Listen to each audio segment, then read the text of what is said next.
स्त्री हो या पुरुष, बुढ़ापा के बारे में सोचकर सभी चिंतित हो जाते हैं।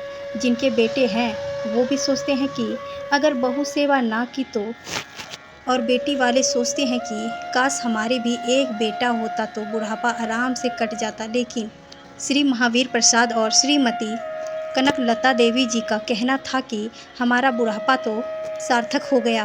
कृषक के पुत्र महावीर अपने 3 भाइयों में सबसे छोटे थे।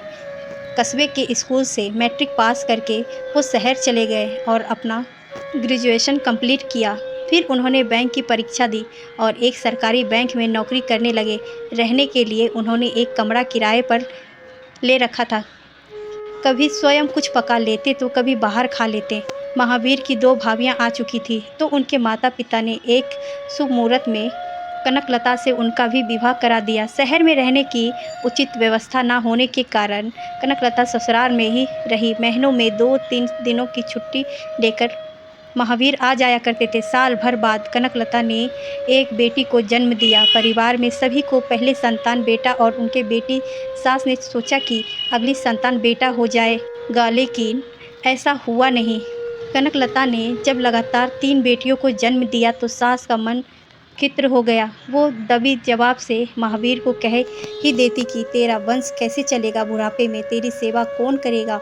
और महावीर उनकी बातों को एक कान से सुनते तथा दूसरी कान से निकाल देते। कनकलता की जेठानियाँ भी कम नहीं थी। गाहे बेगाहे उसे 3 बेटियां जनने और बेटा ना होने का ताना मार ही देती थी। कनकलता की 3 बेटियां पढ़ने में होशियार थी। स्कूल में अच्छे अंक आने पर जब वो अपनी बेटियों को शाबाशी देती तो जेठानियां तपाक से कह देती, नंबर वंबर से क्या होता है, वंश तो नहीं चलेगी ना। और तब वह तिलमिलाकर रह जाती। सास ससुर के गुजर जाने के बाद तो कनकलता का उस घर में रहना दुर्सार हो गया।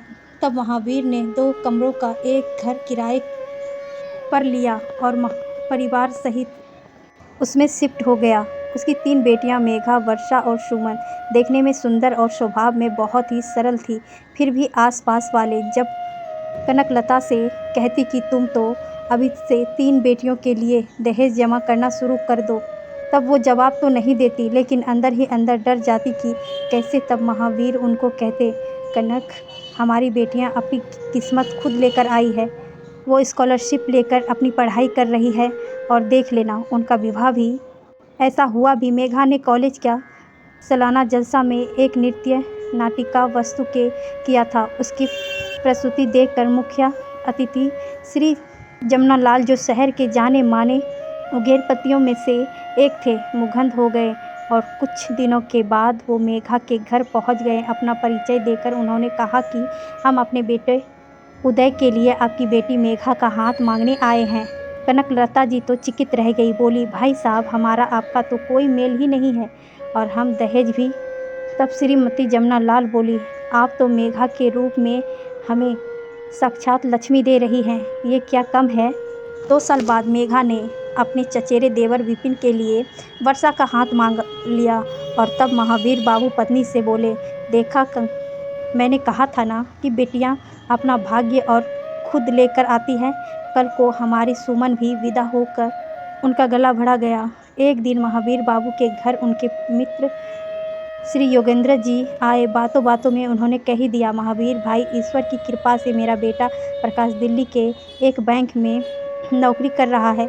आपकी सुमन भी बीएड कर चुकी है। उचित समझे तो हम सुमन को अपने घर की बहू बनाना चाहते थे।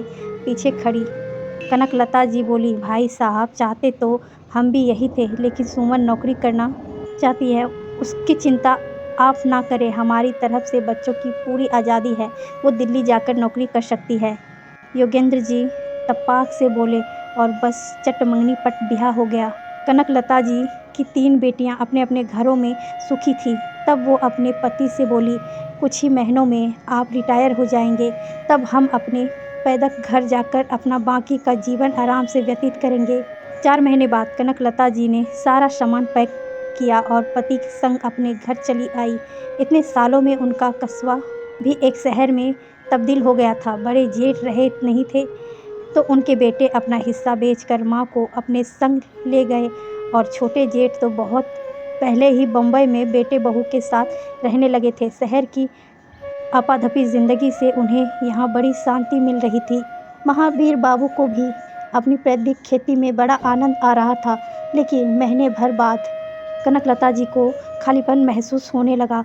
पति तो खा पीकर खेत पर चले जाते, पड़ोसने अपने पोते पोतियों को खिलाती और वो अपने खाली घर को देखती।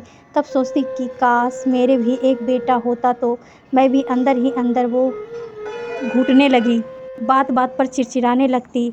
ना तो वो खुद को सजाती संवारती और ना ही उन्हें अपने खाने पीने का होश रहता। कभी कभी पति से कहती कि ये मुआ बुढ़ापा भी एक बोझ ही है। महावीर बाबू ने जब बेटियों से कहा तो उन्होंने कहा कि पापा आप चिंता ना करें, बढ़ती उम्र में लोग अक्सर ऐसा व्यवहार करने लगते हैं। कनकलता जी मंदिर के कीर्तन में भी जाती। वहाँ जब कुछ महिलाओं को अपने पोते के साथ हंसते बोलते देखती तब भगवान से शिकायत करती कि एक बेटा हमें भी दे देते तो आज मैं भी, और उनकी आंखों में आंसू आ जाते। एक दिन कनकलता जी कीर्तन के बाद मंदिर से लौट रही थी तो सीढ़ियों पर मेली कुचौली साड़ी में एक महिला को बैठे देखा। उनको चेहरा कुछ जाना पहचाना सा लगा। ध्यान से देखा तो चौंक पड़ी। सुखिया भाभी, आप इस हाल में, आपका बेटा नरेश कहाँ? नरेश का नाम सुनते ही वह महिला फूट फूट कर रोने लगी। कनकलता जी अपने मोहल्ले की सुखिया भाभी को घर ले आई, उन्हें पानी पिलाकर कुछ खिलाया और फिर पूछा कि आपकी तो बड़ी हवेली थी। फिर वो इस तरह। तब सुखिया भाभी ने बताया कि पति के देहांत के बाद नरेश ने मुझे अपने संग ले जाने की बात कहकर हवेली बेच के कागज़ पर मुझसे साइन करवा लिया और फिर पैसे के लालच में बेटी भी भाई के साथ मिल गई और मैं रिश्तेदार भी खाली हाथ वालों को अपने घर में जगह नहीं देते हैं। उस दिन कनकलता जी ने जाना कि बेटा होना ही काफ़ी नहीं है, बेटा नालायक निकल जाए तो बुढ़ापा दुखदाई भी हो जाता है। उन्होंने तुरंत अपनी बेटियों को फ़ोन करके समझाया कि अपने वृद्ध सास ससुर का हाथ कभी नहीं छोड़ना और फिर सुखिया भाभी को अपने पास रख लिया। सुखिया के आने से कनकलता जी चहक उठी थी। बातों बातों में एक दिन सुखिया ने उन्हें बताया, कनक, यहाँ कितनी ही महिलाएं हैं जो अपने बेटे बहू के मुंह में उनका अत्याचार सहती है। बहुओं को घुमाने जाना होता है तो अपनी सास को मंदिर में छोड़ जाती है। किसी किसी को तो सुखिया कहती जा रही थी और वो सोच रही थी समाज का पतन हो रहा है, उन्हें खबर तक नहीं। रात को ये बात जब उन्होंने पति से कहा तो महावीर बाबू बोले, कनक रिटायर होने के बाद तो पुरुष को उसी के घर में एक फालतू सामान समझ जाता है। 60 की उम्र में ही वो 80 से के दिखाई देते हैं। सुनकर तो उनकी आंखें से आंसू निकल गई। कनकलता जी ज़्यादा पढ़ी लिखी नहीं थी, लेकिन अपने अधिकारों की उन्हें पूरी जानकारी थी। बस अपनी उम्र वालों पर उन्हें अत्याचारों को रोकने, उन्हें जागरूक करने और उन्हें संलग्न बनाने का उन्होंने बड़ा बीड़ा उठा लिया। अब उनके अंदर का भय और बुढ़ापे की चिंता गायब हो चुकी थी। महावीर बाबू ने कहा भी कि कनक अब तुम बूढ़ी हो गई, बूढ़े होंगे आप मोदी जी, 70 साल का देश संभाल सकते हैं तो मैं 58 की उम्र में 4 लोगों को उनका हक भी नहीं दिला सकती। पत्नी की बुलंद आवाज़ सुनकर उस दिन महावीर बाबू चकित रह गए थे। सुखिया के साथ कनकलता जी घर घर जाती, घर की वृद्ध को समझाती कि यह घर आपका है, किसी के मोह या दबाव में अपना अंगूठा बिल्कुल भी नहीं लगाना है। साथ ही उनके बेटे बहुओं को भी चेतावनी देती कि यदि आपने अपने माता पिता को किसी तरह से परेशान किया तो पुलिस आपके खिलाफ एक्शन लेगी। उन्होंने नरेश को खबर दिया और सुखिया को उसकी हवेली दिलवाई। उनके भय से महावीर बाबू के 2 मित्रों के बेटों ने भी अपने पिता के साथ अच्छा व्यवहार करना शुरू कर दिया था।